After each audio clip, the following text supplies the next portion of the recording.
오늘 우리에게 주시는 하나님 말씀은 요한복음 7장 10절에서부터 18절까지 말씀입니다. 그 형제들이 명절에 올라간 후에 자기도 올라가시되 나타내지 않고 은밀히 가시니라. 명절 중에 유대인들이 예수를 찾으면서 그가 어디 있느냐 하고 예수에 대하여 무리 중에서 수군거림이 많아 어떤 사람은 좋은 사람이라 하며 어떤 사람은 아니라 무리를 미혹한다 하나 그러나 유대인들을 두려워함으로 드러나게 그에 대하여 말하는 자가 없더라. 이미 명절의 중간이 되어 예수께서 성전에 올라가사 가르치시니 유대인들이 놀랍게 여겨 이르되 이 사람은 배우지 아니하였거늘 어떻게 그를 아느냐 하니 예수께서 대답하여 이르시되 내 교훈은 내 것이 아니요 나를 보내신 이의 것이니라. 사람이 하나님의 뜻을 행하려 하면 이 교훈이 하나님께로부터 왔는지 내가 스스로 말함인지 알리라. 스스로 말하는 자는 자기 영광만 구하되 보내신 이의 영광을 구하는 자는 참되니 그 속에 불의가 없느니라. 아멘. 지난주에 살펴보듯이 예수님께서는 그의 형제들, 즉 동생들이 와서 유대로 올라가라고 재촉할 때 아직 당신의 때가 이르지 않았다고 말씀하셨죠. 그래서 분명히 그들의 의견을 거절합니다. 그리고 이어지는 9절 말씀에, 그러니까 요한복음 7장 9절 말씀을 보면 갈릴리에 머물러 계셨더라고 기록하고 있어요. 그러니까 이미 이제 동생들을 비롯한 다른 갈릴리 사람들은 다 초막절 절기를 지키기 위해서 유대를 향하여 간 뒤의 이야기죠. 근데 오늘 읽은 본문 요한복음 7장 10절을 보면 예수님께서 은밀히 예루살렘으로 올라가신 내용이 기록되어 있습니다.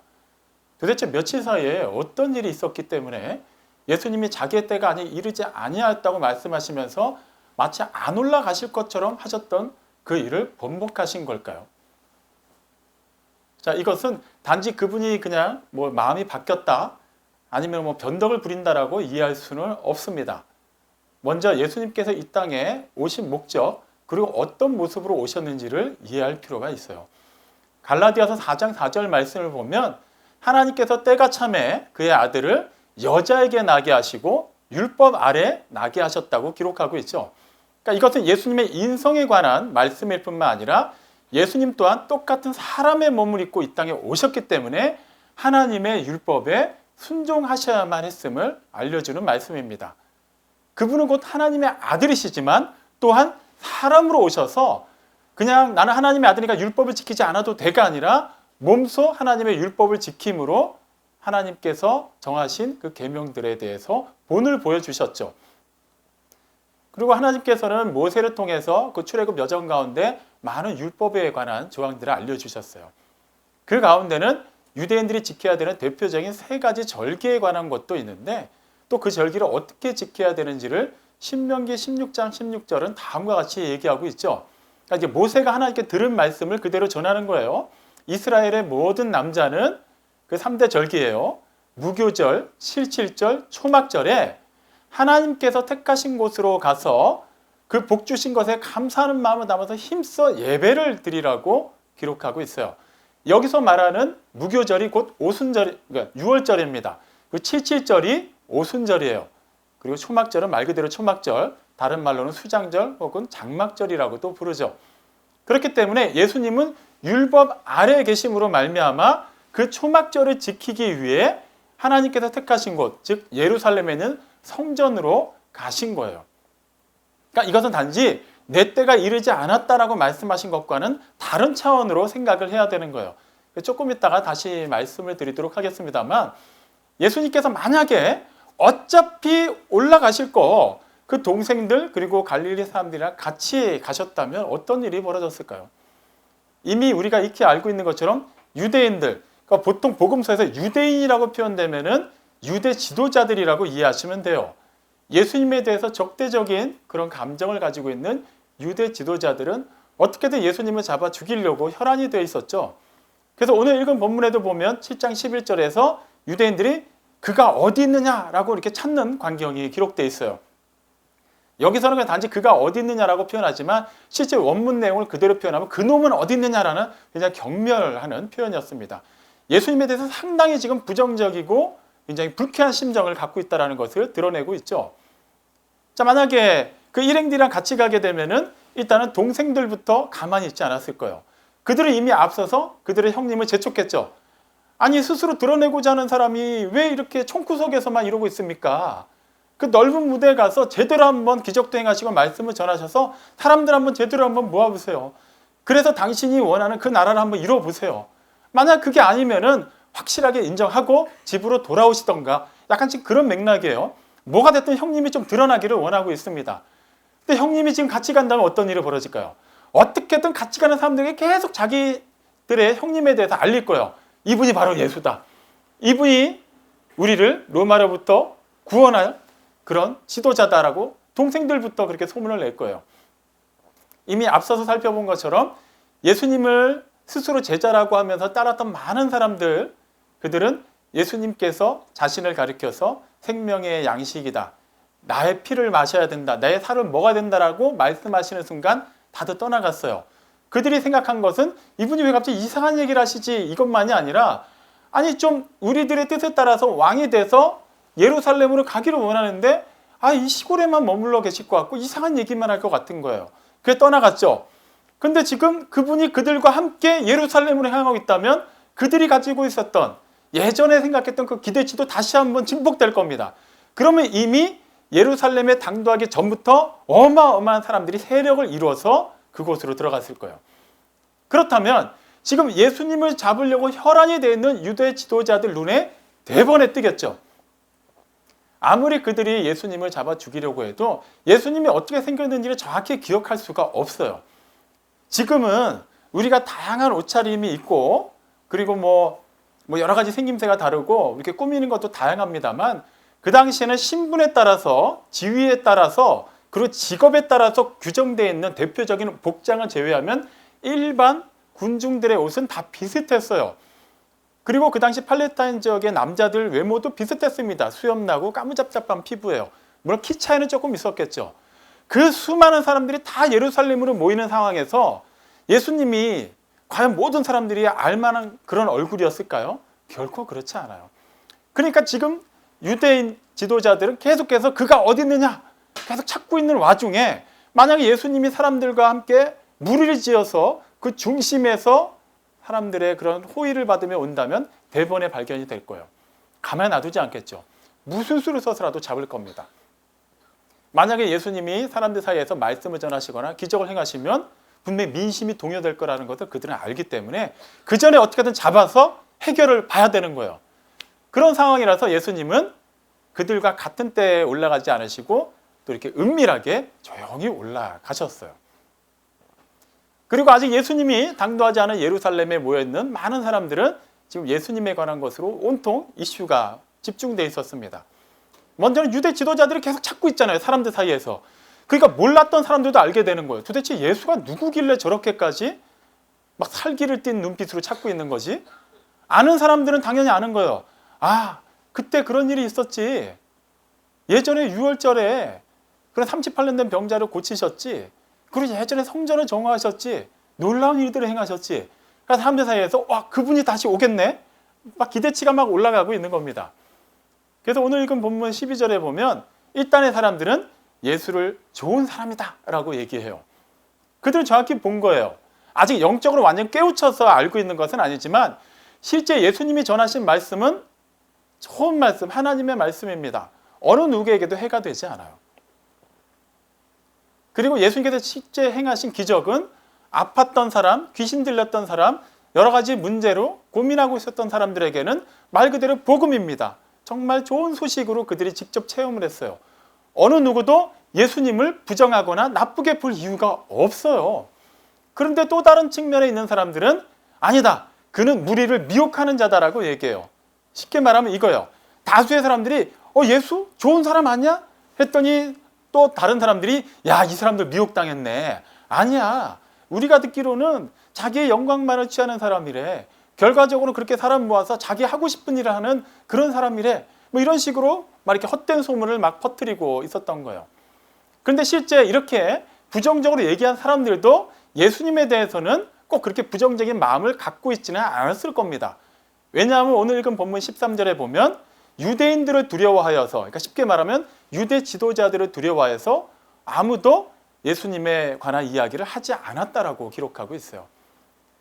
정말 그들이 예수님에 대해서 부정적으로 얘기한다면 유대 지도자들이 원하는 얘기이기 때문에 마음껏 해도 되는데 그들이 그것조차도 조심스럽게 했다는 것은 대부분의 군중들은 예수님에 대해서 부정적으로 여기지는 않고 있었어요. 다만 그런 유대 지도자들의 눈치 때문에 그런 여러 가지 오히려 그들의 미혹 때문에 그렇게 어쩔 수 없이 소문을 나쁘게 퍼뜨려야 되는 사람들도 있었겠죠. 자, 지금 예루살렘은 하나님이 정하신 절기를 지키기 위해 모였음에도 온통 그 화제의 중심이 아직 나타나지 않은 예수님께로 향하고 있었어요. 그런데 왜 유대 관리들은, 유대 지도자들은 그렇게 예수님을 잡아 죽이려고 했을까요? 이미 우리가 알고 있는 얘기입니다만 다시 한번 상기해 볼 필요가 있죠. 요한복음 5장에서 우리는 이미 살펴봤습니다. 예수님께서 유월절을 지키러 올라오셨다가 베데스다 못에 가셨어요. 성전 부근에 있는 베데스다 못에서 그 많은 병자들 가운데 38년 된 병자를 일으키셨죠. 거기까지는 좋아요. 근데 그로 하여금 그가 깔고 있었던 자리를 들고 가게 하셨어요. 근데 그게 문제가 된 거예요. 왜죠? 그날은 안식일이었기 때문이에요. 그렇기 때문에 안식일 날은 짐을 들고 걸어가면 그것이 곧 노동으로 간주되어서 안식일을 어긴 것이라고 여기고 있었는데 그 38년 된 병자가 고침받고 나서 안식일법을 어긴 것이 된 것이죠. 그리고 그 일을 사주한 사람이 결국에 누구예요? 예수님이 된 거예요. 그러니까 예수님은 일단 안식일법을 어겼고 어기게 한 사람으로 지금 지목이 되어 있는 겁니다. 그때는 한동안 예수님을 찾지 못하다가 나중에 발견하게 되어서 그 자리에서 직결 심판을 하게 된 거예요. 근데 거기서 또 다른 일이 벌어졌어요. 예수님께서 자신에 대해서 변호를 하시는데 나는 하나님의 아들이다라고 얘기하시는 거예요. 유대인들은 하나님의 이름도 입으로 올리지 못했습니다. 그랬는데 그들 앞에 감히 무슨 대제사장의 아들이라면 조금이라도 이해라도 가겠는데 그냥 일반 사람 중에서도 목수, 굉장히 천한 직업군에 속하는 사람, 배우지도 못한 사람, 그렇게 가문이 화려하지도 않은 사람이 대뜸 하나님의 이름을 언급하면서 내가 하나님의 아들이다. 자기와 하나님을 동등하게 취급하니까 이것은 말 그대로 신성모독이 된 거예요. 그래서 안식일법을 어긴 것, 신성모독죄를 범한 것, 이 두 가지가 겹쳐서 예수님을 사형을 해당하는 죄라고 이렇게 정죄하게 된 것이죠. 근데 결과적으로 그들의 뜻대로 이루어지지는 않았어요. 아직은 하나님께서 정하신 때가 아니었기 때문입니다.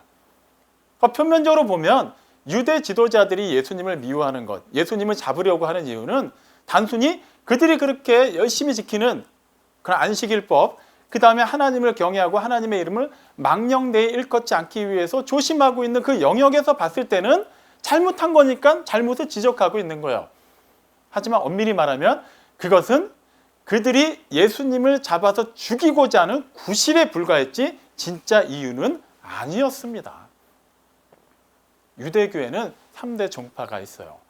바리새파, 사두개파, 에세나파입니다.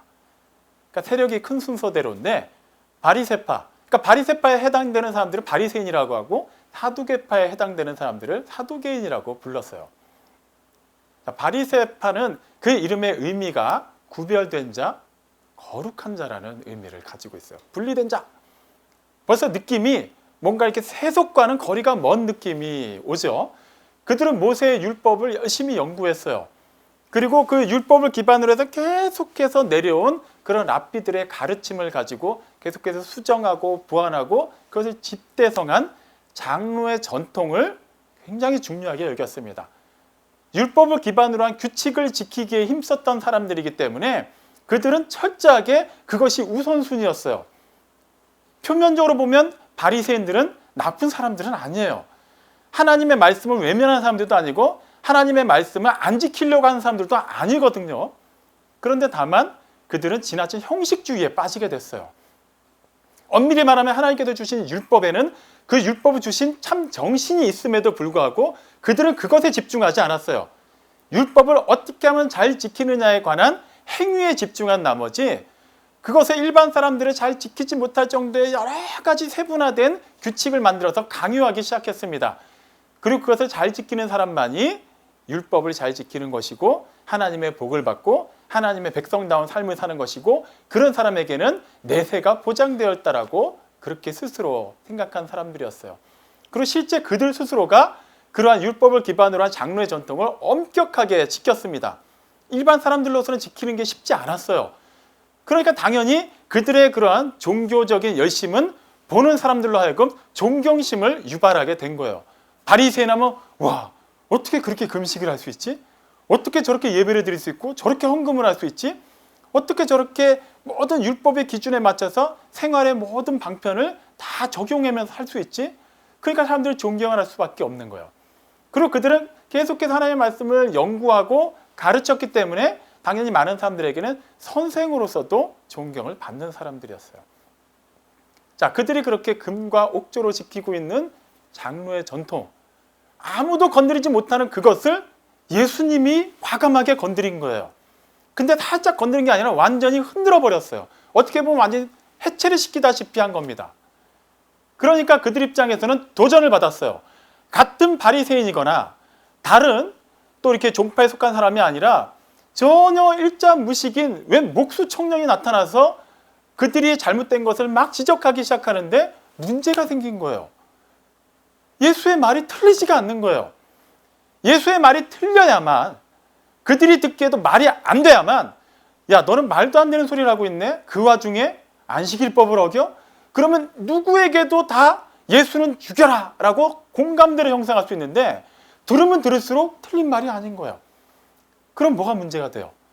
예수님의 말이 맞으면 바리새인들이 주장하는 게 틀린 게 되는 것이잖아요. 그러면 어떤 일이 벌어질까요?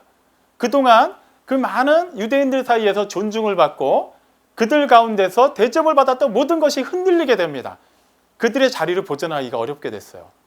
그렇기 때문에 그들은 안식일법을 어겼다라는 것을 구실 삼아서 그들의 기득권을 지키기 위해 예수를 죽이려고 한 거예요. 사두개파를 살펴볼게요. 사두개파라는 이름은 어디서 기원하냐 하면 다윗과 솔로몬 시대의 대제사장을 지냈던 사독의 이름에서 유래가 됐습니다. 그럼 여기서 우리는 벌써 유추가 가능해요. 그들은 주로 어떤 일을 했을까요? 제사장직을 독점했어요. 그리고 이스라엘의 최대 정치, 종교, 의결 기관이었던 산헤드린 공회의 다수를 차지하고 있었습니다. 물론 바리새파 사람들도 마찬가지였어요. 그렇기 때문에 그들은 주로 제사장직을 독점한 상태에서 하나님과 사람들 사이에서의 중재자 역할을 감당하고 있었는데 실제 하나님께로 올려져야 될 영광을 그들이 다 취했어요. 그들의 신앙적인 순수성은 이미 예전에 훼손됐습니다. 그리고 도덕적으로도 많이 타락해 있는 상태였어요. 그들은 하나님께로 가야 되는 영광을 본인들이 취하기 시작하면서 자연스럽게 사람들로부터 그런 칭송과 그런 물질을 받는 것을 주저하지 않게 되었습니다.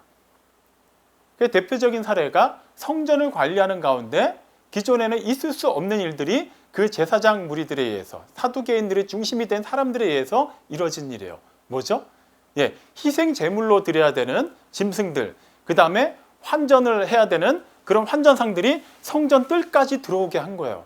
그렇게 하면 안 돼요. 하나님의 기도하는 집에서는 절대 있을 수 없는 일인데도 불구하고 그들은 본인들의 지위를 바탕으로 해서 돈을 받고 그 일들을 묵인해 주었습니다. 그렇게 사람들에게 인정을 받고 대접을 받으면서 다른 한편으로는 또 다른 불의한 돈을 취하고 있었는데 그들에게 강력한 도전자가 나타났죠. 예수님이에요. 성전 정한 사건 기억하시죠? 예수님께서 성전에 오셔서 뭐라고 얘기하셨죠? 내 아버지의 집을 기도하는 집인데도 불구하고 너희가 강도의 소굴로 만들었다. 그러면서 허리에 묶고 있었던 그 끈을 풀어서 채찍을 만들어가지고 희생제물로 팔려야 되는 짐승들을 막 쫓아내고 환전상들의 상을 막 엎어버리기 시작했어요. 그 상인들을 향해서 막 채찍을 휘둘렀습니다. 이때 성전에 난동이 일어난 거죠. 그 사람들 입장에서 기가 막힌 거예요. 자기네들은 엄연히 제사장들에게 줄 거 다 주고 합법적으로 그 일을 하고 있는데 전혀 상관이 없는 사람이 나타나서 막 회방을 한 겁니다. 그런데 그가 말하는 게 틀린 말이 아닌 거예요. 그러니까 속으로는 뜨끔하는데 겉으로는 불쾌한 상황이 벌어진 거죠. 그리고 무엇보다도 그 상황이 가장 치욕스러웠던 사람들은 당연히 제사장을 비롯한 사두개파 사람들이었어요. 예수가 지금 틀린 말을 하는 건 아닌데 어쨌거나 감히 우리에게 도전을 해와? 그리고 우리가 암묵적으로 덮어놓고 비리를 저질렀던 것을 지가 뭔데 그것을 다 들춰내. 어떻게 하지? 막 부들부들하고 있는데 어떤 상황이 벌어진 거예요? 직결 심판이 벌어진 상황에서 하나님이 내 아버지다라고 얘기하는 거예요. 딱 걸린 거예요. 그렇다면 신성 모독을 기준으로 해서 죽여버리자. 빨리 없애야만 우리가 계속해서 우리가 가지고 있는 것을 누릴 수 있다라고 여긴 거예요. 자, 그러한 배경을 가지고 오늘 말씀을 살펴볼 필요가 있어요. 즉 그들은 이미 예수님에 대해서 모든 것을 다 파악하고 있었어요. 갈릴리 나사렛 촌동네 진짜 일자 무식한 사람이, 그리고 목수이 그 사람이 분명히 유대인이기 때문에 어쨌거나 그 절기를 지키러 올라올 거란 말이에요. 이번엔 무슨 수를 써서라도 잡아야 되는 거예요. 아마 그 전에 갈릴리 지방에서 오병이어의 기적을 행하신 거에 대해서도 다 알고 있을 거예요. 그렇다면은 그 예수가 나타나서 또 무슨 일을 할지 몰라요. 불안해요. 적어도 그가 하는 말이 틀린 말이 아닌 것은 맞지만 그것은 지금 중요하지 않아요. 어떻게든 그를 없애야만 그들이 계속해서 하나님 자리에 그들이 올라서서 사람들의 인정을 받고 그들의 유익을 계속 취할 수가 있게 된 거예요. 하나님의 나라가 임하는 거 그들은 관심이 없었어요. 하나님의 나라가 임하면 어떤 일이 벌어질까요? 그들이 그 군중들 사이에서 누리고 있었던 모든 이익을 이제 다 내려놔야만 됩니다. 거기서 끝나지 않아요. 하나님께서는 분명히 책임을 맡긴 자에게 그 책임에 대해서 물으십니다. 계수하실 거예요. 그렇다면 그들도 알아요. 그들이 정말 하나님 뜻대로 실제 하나님의 기쁨과 하나님의 영광을 위해 살지 않았다는 것을 말이죠. 그런데 예수님이 처음에 오셔서 나타나셔서 전하신 복음이 뭐예요?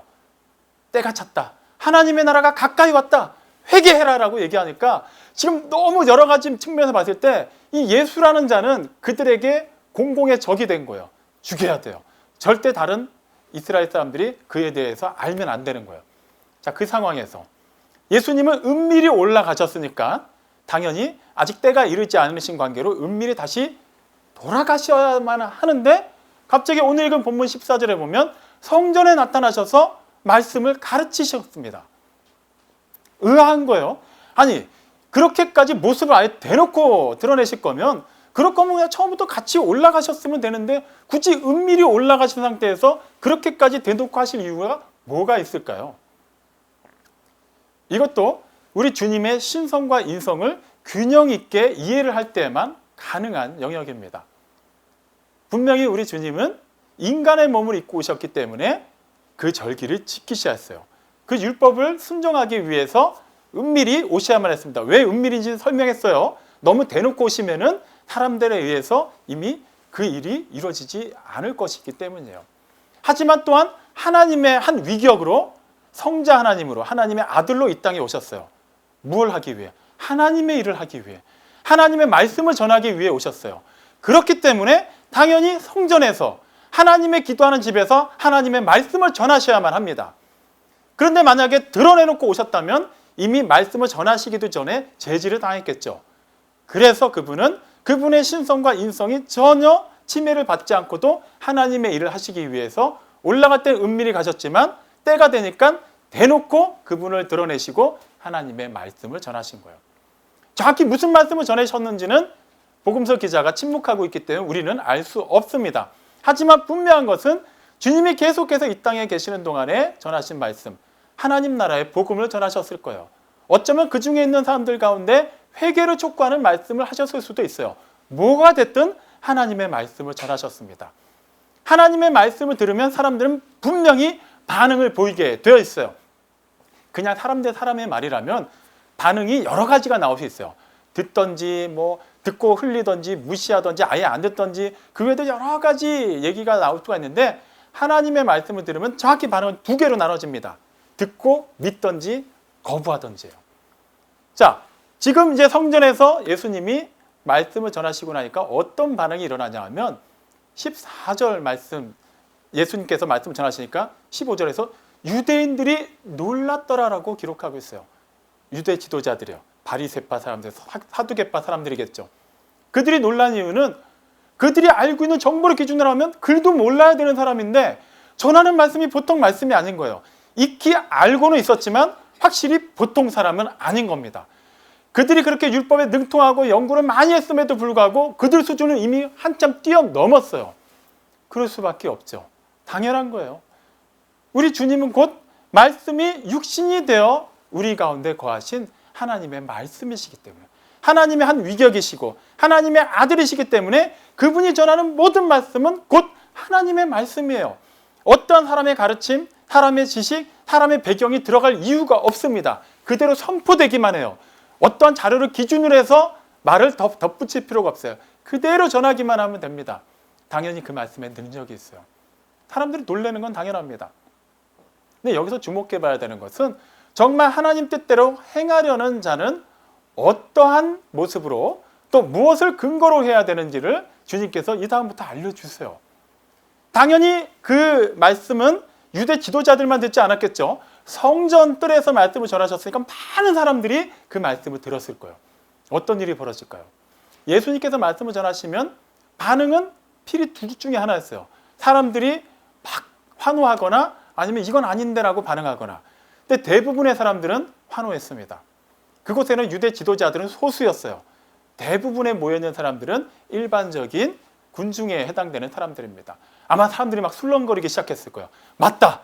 우리가 알고 있던 그 예수가 맞다라고 얘기하고 있을 때 자칫하면 또 사람들이 이 사람을 우리의 왕으로 세워서 이스라엘의 독립을 쟁취하자라고 할 수 있는 그때를 주님께서는 아셨기 때문에 미리 말씀하세요. 내가 가르친 것, 내 교훈은 내 것이 아니라 나를 보내신 이의 것이다. 나를 주목하지 마라. 내 말을 들었다면 이 말씀을 주신 하나님을 주목해라라고 얘기하고 계시는 거예요. 이 말씀은 오늘날 우리 교회 그리고 우리 개신교 진영에도 큰 울림으로 다가옵니다. 우리 통상적으로 뭐 어느 교회가 부흥한다 하면 되게 부흥하는 교회는 이유가 있어요. 되게 여러 가지 이게 공통 분모가 있는데 대표적인 게 목사의 설교가 좋다. 뭐 그런 게 주요 이슈가 되죠. 그러면 구체적으로 뭐가 자랑이 돼요? 그 목사가 드러나요. 그 교회 이름이 드러납니다. 자연스럽게 그 교회는 뭘 하는지 결과적으로 그 교회랑 관련된 거, 그 목사랑 관련된 것만 드러나려고 해요. 정말 하나님의 뜻을 행하는 교회라면 그 교회는 하나님만이 드러나야 돼요. 하나님의 영광만이 나타나야 됩니다. 예수님께서 그걸 미리 알려주셨어요. 그분이 곧 하나님의 아들이심에도 불구하고 철저하게 모든 영광을 하나님께로만 돌렸어요. 그리고 사람들이 충분히 의심할 만한 것을 이미 아셨기 때문에 대답을 먼저 하십니다. 아마 그들 가운데는 저 사람이 지어내는 얘기 아니야?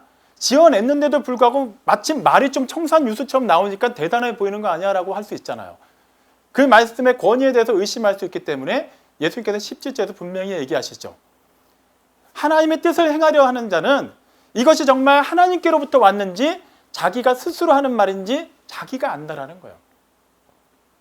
정말 하나님의 뜻이 우리 통해서 이루어지는 것이고 정말 하나님께서 주신 말씀을 우리가 전하는 것이라면 우리 스스로가 먼저 알아요. 이것이 단지 그냥 내 기준과 내 경험과 내가 하고 싶은 말에다가 하나님의 뜻을 빙자해서 집어넣어서 섞어서 얘기하는 것인지 진짜 하나님의 말씀인지 말이죠. 예수님은 그걸 말씀하고 계세요. 근데 나는 확실하다. 이거는 하나님께서 주신 말씀이다. 그리고 너희도 분명히 알 것이다. 너희 안에 정말 하나님께서 주신 은혜가 있다면 너희에게 말씀을 듣고 사모하는 마음이 있다면 이것이 단지 너희가 생각하는 그 무식한 목수가 하는 말인지 하나님께서 하셔야만 가능한 말씀인지를 분명히 알 것이다라고 예수님께서 전곡을 찔러 얘기하신 거예요. 그리고 정말 하나님의 뜻대로 행하고자 하는 사람의 또 다른 근거이자 특징을 얘기하십니다. 18절 말씀을 보면 자기의 영광을 구하는 사람은 그러니까 자기의 뜻대로 말하고자 하는 사람은 자기의 영광을 구한다고 해요. 반대로 하나님의 영광을 구하는 사람, 하나님의 뜻대로 행하는 사람은 그 속에 불의가 없다고 말씀하세요. 정말 우리가 하나님의 뜻대로 행하고자 한다면 포에마 우리 교회가 하나님의 뜻 가운데 서고자 한다면 그것을 통해서 하나님의 영광만이 드러나야만 해요. 이 세상에 존재하는 어떤 사람도 100% 남을 위해서만 사는 사람은 없습니다.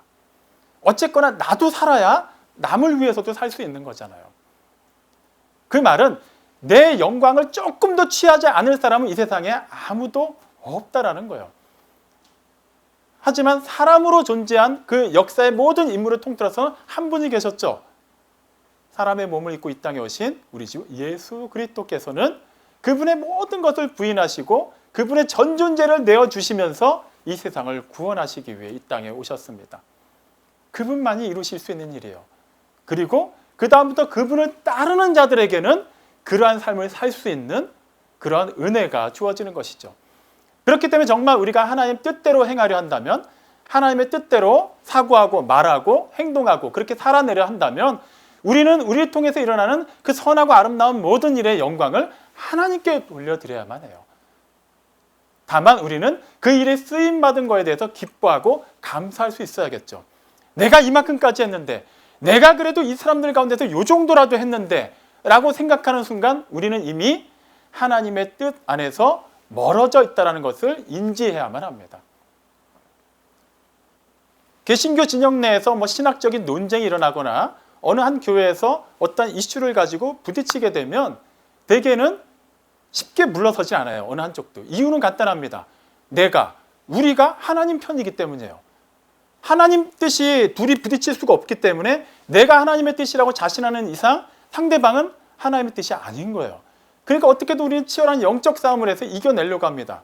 하지만 엄밀히 말하면 하나님의 말씀을 연구하고 듣고 그것을 전한다고 하면서도 자신들의 이익이 침해되는 것을 참지 못해서 하나님의 아들을 죽이려고 했던 사람들처럼 우리도 우리의 감정과 우리의 그런 자존심이 상처받는 것을 참지 못해서 하나님의 말씀과 하나님의 뜻을 빙자해서 마치 그것이 하나님의 뜻인 것처럼 다른 사람을, 다른 상대를, 다른 기준을 함부로 폄하하고 있지는 않은지 다시 한번 생각해 볼 필요가 있어요.